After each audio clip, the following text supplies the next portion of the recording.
Hi guys, so in our video today we are going to be working on block 6B, and it's really looking at color placement, how we put our colors into our blocks to adjust the way the block actually looks. Last time we worked on block 6A, and 6A was working with quarter square triangle blocks and half square triangle blocks. This time we're not worrying about the half square triangle blocks that are in the corners. We're just going to focus in on color placement in your quarter square triangle blocks. Now, did a little prep work and I made my half square triangle blocks ahead of time in preparation for making the quarter square triangle blocks. I have two different sets here of half square triangles. I have a floral and white, and then I have my yellow and floral. Now, when I made these, I did the 2 at a time half square triangle block technique, 4.5 inch square of white, a 4.5 inch square of floral,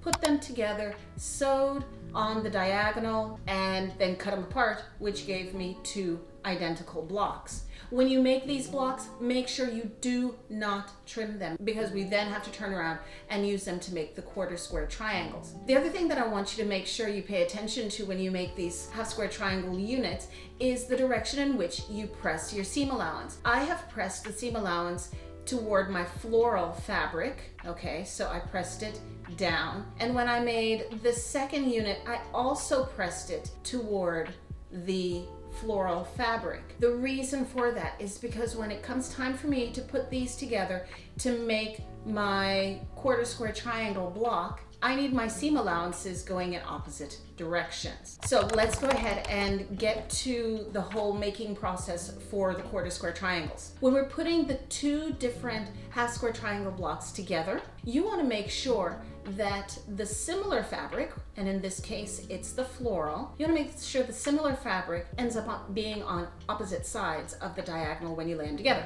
So the way that looks is here I have my floral fabric in the top right corner here. So the next half square triangle unit that I'm going to put down, the floral fabric is going to be on the bottom left. So they're not going to actually lay on top of each other. Since I pressed my seam allowances toward the floral fabric, they are now in opposite directions, and it allows for that snugging, that nesting of the seam all the way down. And I'm going to go ahead and just put a couple of pins in this and then draw a diagonal line. You're going to draw your diagonal line across that seam allowance that you already have. So here we have the original seam going across.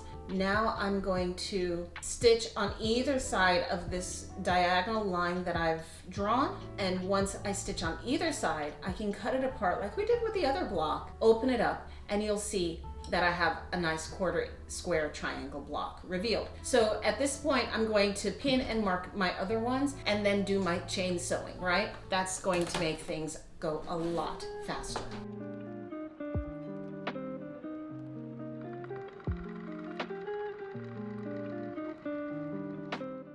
So I've pinned going across the line that I'm going to stitch on, and it kind of feels like overkill with the pins, so I'm going to take these side ones out, but I wanted to keep those side pins in because they were holding my original seam allowances in place, and I really didn't want them to shift. So I'm going to go ahead and take those out before I chain sew.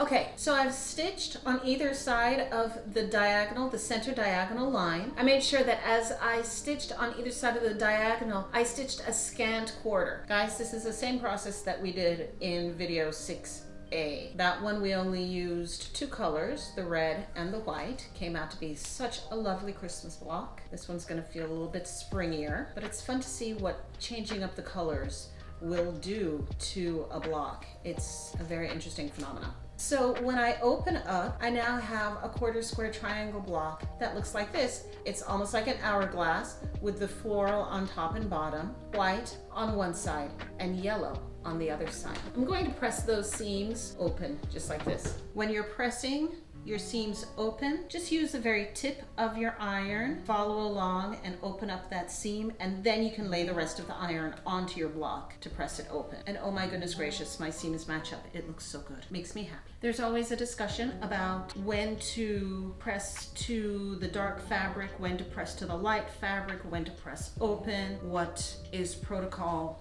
in those situations. What you're looking for when you are pressing is to make sure that this intersection, the center part of the block, is as flat as you can get it. I just pushed all of the fabric over to one side, then I'm going to have a bunch of fabric piled up right in this center area. But if I press it open, it distributes the bulk of the fabric, so I have less of a bump. That is an important bit because when it comes time to do the quilting, you want to make sure that there is as little resistance to your machine as possible. Okay, so at this point, what we're gonna do, we have our quarter square triangle blocks already put together, and remember we have the matching, so pretty, and then the yellow and the white. Now, we need to trim these down. When you made the half square triangle blocks initially to put together, you did not trim them down. That was a very, very important step. Please remember not to trim them until we get to this point. The pattern wants to be trimmed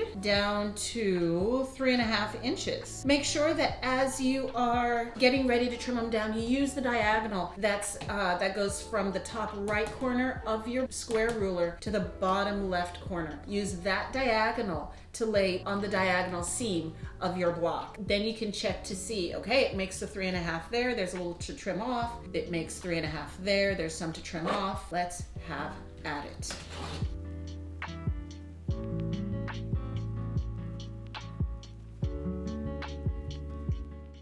Okay, so laying it out, you can see that the yellow in your quarter square triangle makes this nice diamond in the middle, and then you have the points of the stars coming out. You know, you could also switch it up a little bit. Instead of the florals being the points of your star, you can make those. If you wanted the star to be brighter and more dominant, you could make this the yellow instead of the small single quarter square triangle. Play with it a whole bunch. You can even change the color of the center block to be a little bit more subtle. So what about this? Changing the green block on the inside to the floral, and then keep the yellow here, and then put the green on the outside for the points for the star. It would give it kind of an exploding effect, right? The previous block was very similar with the quarter square triangle block right here, quarter square triangle block right here. The difference is that we have just two-toned quarter square triangle blocks sitting in the middle,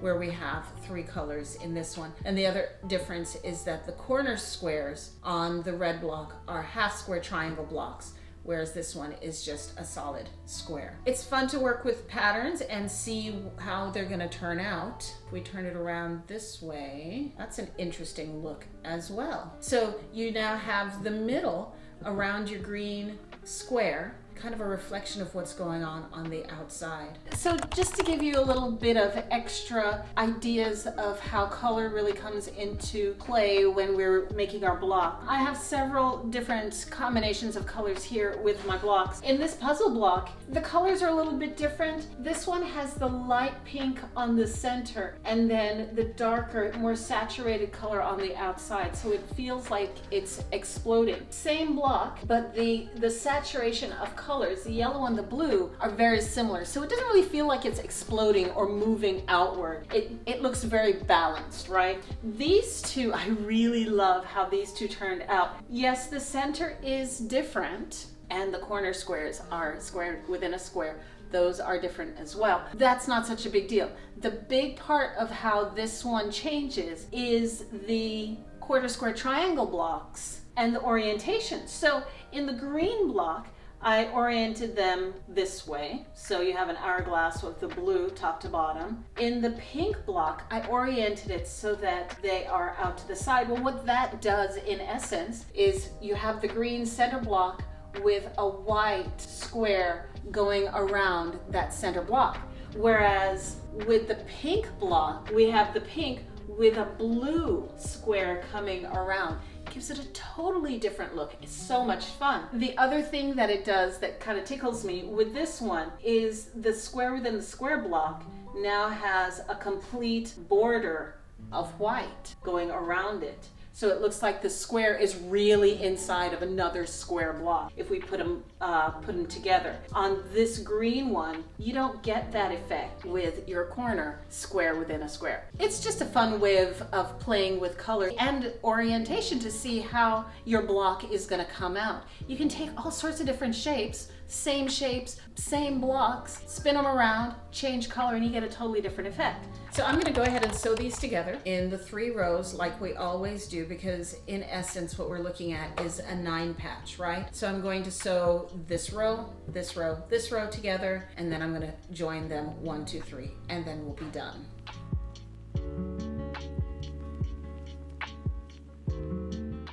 And as usual, when I press my fabrics, I want to press to the piece of fabric that has the fewer number of seams. So in this case, I'm pressing out toward the white, even though convention says press to the dark side. We're going to press to the white. For the center block, we're going to press to the green, and then again press to the white. This is going to allow your seams to nest together. These last seams that are here, I'm going to press them open. Again, remember we're talking about making sure that all of these intersections where these seams come together, they lay as flat as possible. So my block is all put together. You can see that I've extended a little bit on this point, and I have a point here that's extended a little bit. I can go back and trim that to make sure that it's going to be the correct finished size, but I don't think that I'm very far off. You have 6A that we did the last time, and 6B, just playing with color a little bit, making the block fun. Don't forget to subscribe below and get notifications every time I put out another video. To check out block 6A, check out the video right there. Bye. And scene.